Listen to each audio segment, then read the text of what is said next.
What I wanted for the game was something new, to feel smaller, and we were telling as a human story of individuals, and we wanted the music to do that, not just be big and orchestral all the time. When you first reached out to me and the possibility of working on Call of Duty Vanguard came up, I was like, okay, you want a big orchestral sound, I could do that. But then when I got into it with you and we started really digging into the details, I could see the vision that you had, which was smaller instruments that actually cut through the mix more than the big orchestral colors. The idea to go really big is always a starting point. But what's interesting to me is when you start smaller, you can get these voices, these sounds, this texture that cuts through. It's like a laser beam cutting through all the sound effects. I like dynamic range. I like things to stand out, right? And I like letting everything else take a back seat and let that stand out in the mix and take the forefront. And it just feels gritty and dirty, but in a really cool and interesting way. And I wanted the same for the score. For one of the first times in my career, I recorded before we really wrote anything. Before you wrote a note. It was very almost improvisatory. We were just getting textures.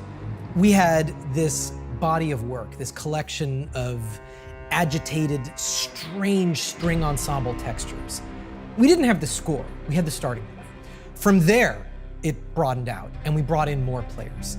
And we now had the template set for how to approach them, with a combination of material that was written in advance, notes on the page that they would play, and then we'd ask them for their input. We'd ask them to improvise. And I think that kind of collaboration between everybody at Sledgehammer, myself, and the players, that's what yielded this really unique sound in Vanguard. I loved that you wanted to work like that, right? I love, because again, experimentation is exactly how I work. We wanted to do something different, and for me, there's always a bit of trepidation in doing something like that, right? Because it's like, oh man, this is Call of Duty, and there's a certain sound that is usually associated with Call of Duty, and we want to sort of break that mold and do something entirely different. From that starting point, I wanted to bring in Sandy Cameron, who's one of the most exciting artists that I've ever worked with. Sandy brings this virtuosic energy, and she can also improvise. Normally, I would just write the theme and have the player play it.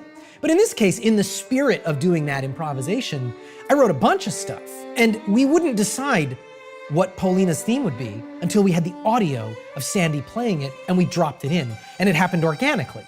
Then these notes under her fingers, that's Paulina's theme. It's powerful because I think the player and the audience recognizes that quickly. Whenever that violin comes in, right? You know it, you hear it, it's so clear, it cuts through, and it becomes this powerful moment of feeling the internal dynamics of this character and what they're feeling.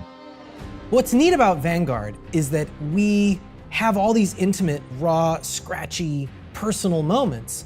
But when we want to be more heroic, when we want to be more emotional, when our heroes come together, in these surgically selected moments, we have this huge orchestra recorded at Abbey Road in London, recorded like a gigantic Hollywood movie.